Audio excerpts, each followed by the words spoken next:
What is going on, everyone? It's Brody back in with another tennis topic, and today's tennis topic is going to be talking about why tennis rackets are so expensive.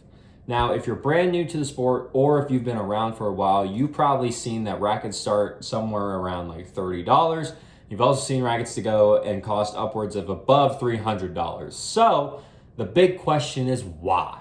And that's what I'm here to be going over today with kind of the four big things that I feel like most tennis rackets have, that if they are those more expensive brands, as well as just what my definition of a cheap tennis racket is, as well as some things to look out for if you do decide to go with this option.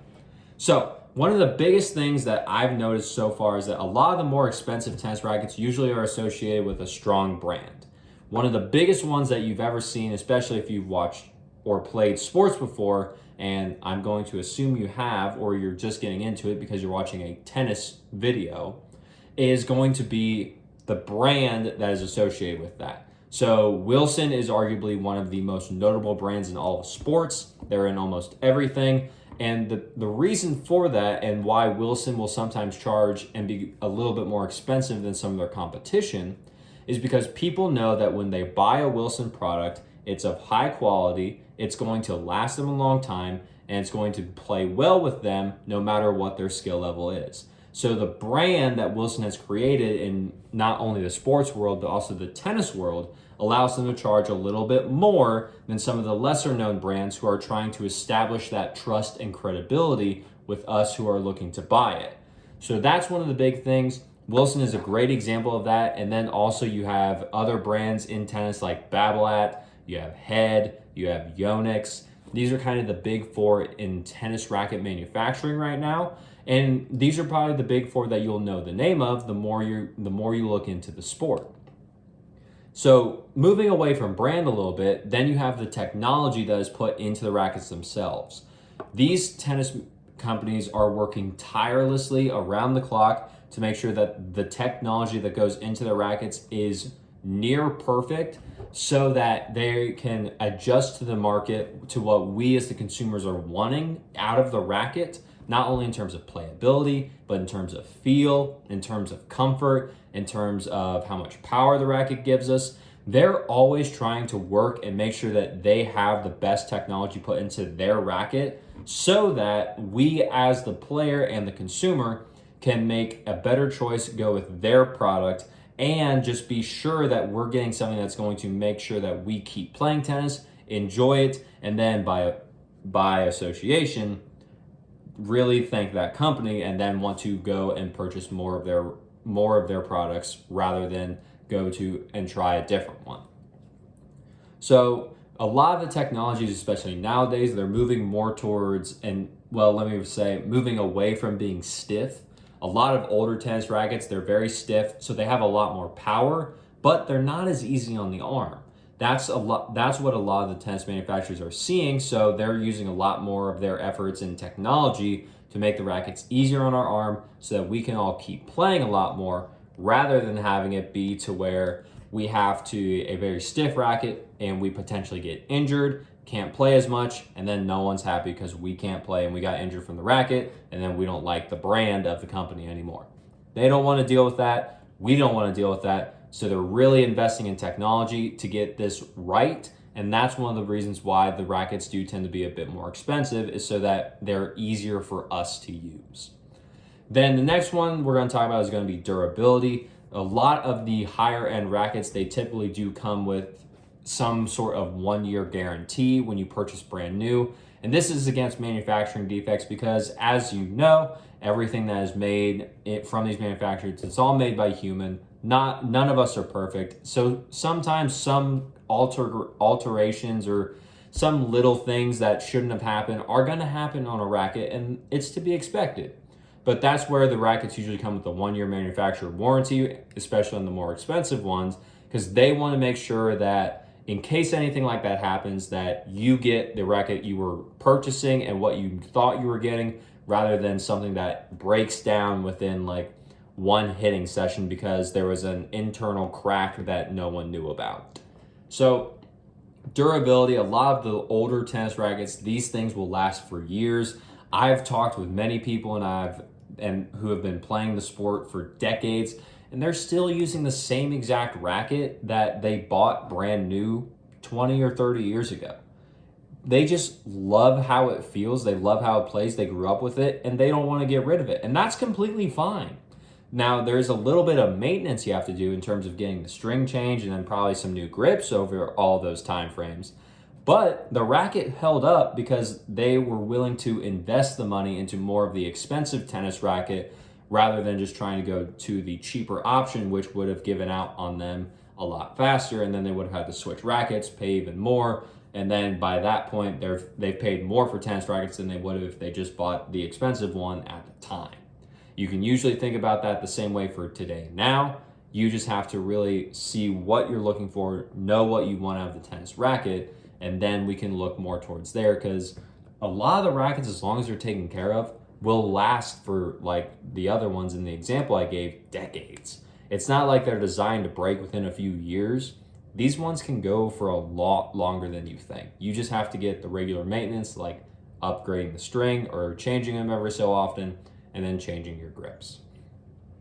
Now, the final fourth one I have here is going to be playability. Like I touched on more with the technology, these manufacturers and companies, they're really making sure that we get the best experience using their specific racket and their specific technology. So they're really working to make sure that the playability and the actual time on court that we have as the consumer is amazing. They don't want anything to go wrong. They don't want anything to go wrong because of their product. And that's why they're always making sure that the rackets are near as perfect as they can be.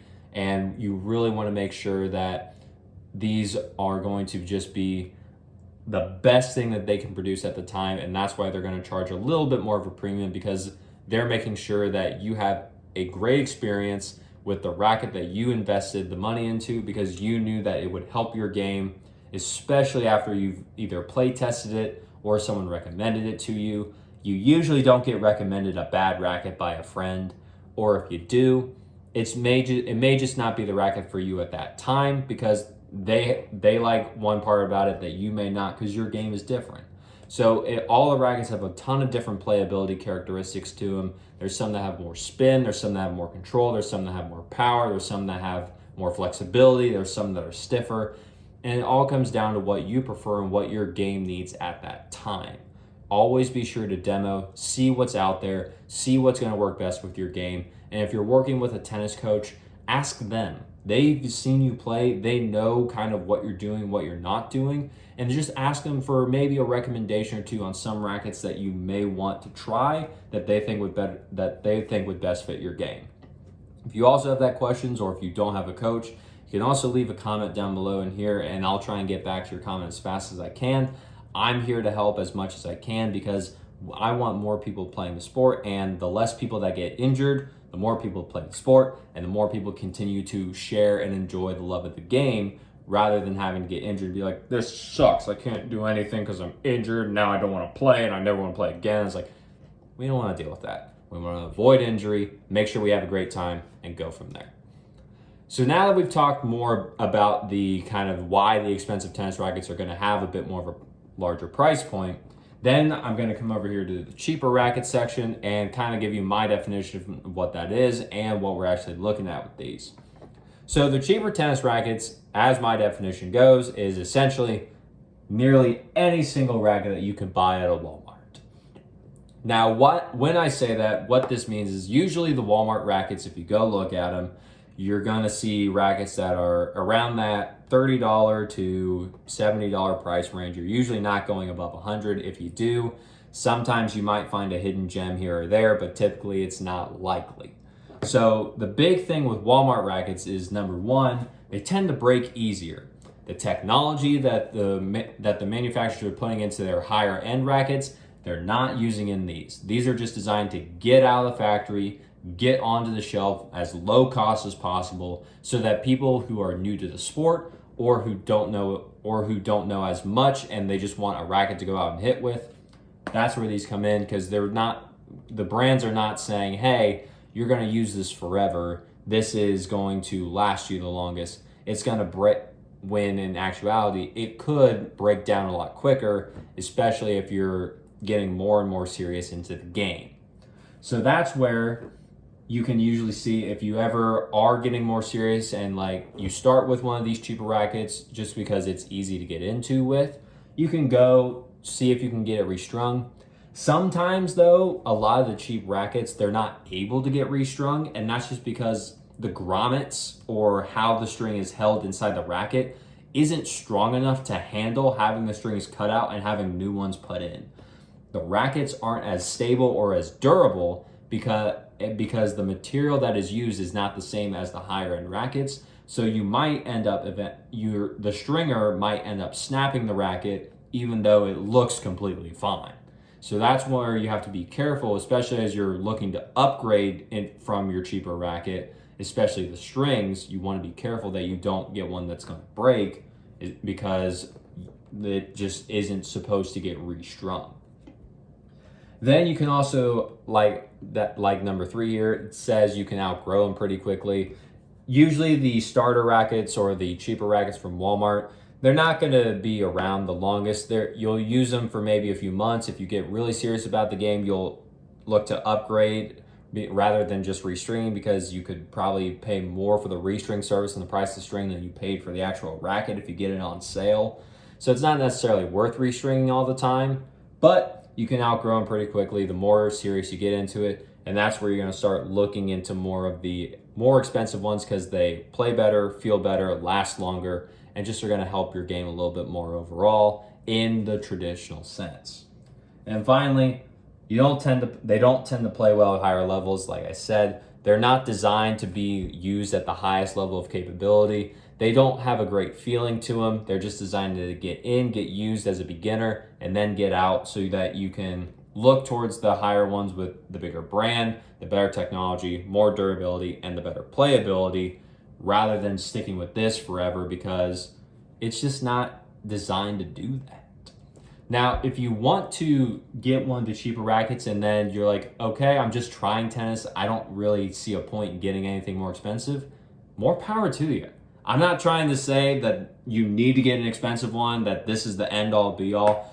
I'm just saying that if you are getting more of a cheaper one, just watch out, be careful, know these things going into it. And then if it ends up being that you tried tennis, you gave it the good old try, you did it for a little bit and you're like, tennis isn't for me, then you spent like 30, 40 bucks on a tennis racket and you never have to look at it again. You can just keep it in your garage, and then if someone comes by like, hey, you want to go try this? You're like, I guess I'll give it another shot. You have an easy racket to get into, just because it's not a big investment initially if you go with one of these. So you don't have to go with one of the expensive ones. I'm not saying you do.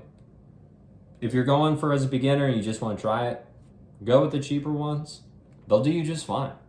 If you want to start looking to actually upgrade and get more serious about the sport, that's when you have to start looking more so at the more expensive ones, so that you can just get a racket that's going to last you longer and make sure that you play better and have less risk of injury, because the technology in the more expensive ones is better compared to what you would find at the local Walmart. So with that being said, there is always a place for cheaper tennis rackets. There's always a place for the more expensive ones, especially as you get higher levels. And if you are working with a coach, they'll probably recommend going to one of these just so that it can better help your game, because these are pretty standard across the board. They're not usually designed to do anything in specific. The more expensive tennis rackets, you have a lot more choices and a lot more adaptability to your game style, rather than just trying to have a one-size-fits-all with these over here. So with that being said, that's pretty much going to cover it in this video. If you like the video, leave a like on it. Comment down below any more questions that you may have about tennis rackets, whether it be the more expensive or the cheaper tennis rackets. I'll try and get back to them as soon as I can. And subscribe to the channel so that we can grow this channel and just get this information out there from the people who have it to the people who need it. There's a lot of tennis misinformation in the tennis community, so I took it upon myself to make this channel so that we can just get rid of that and that we can all enjoy the sport of tennis that we love so much. And as always, take care.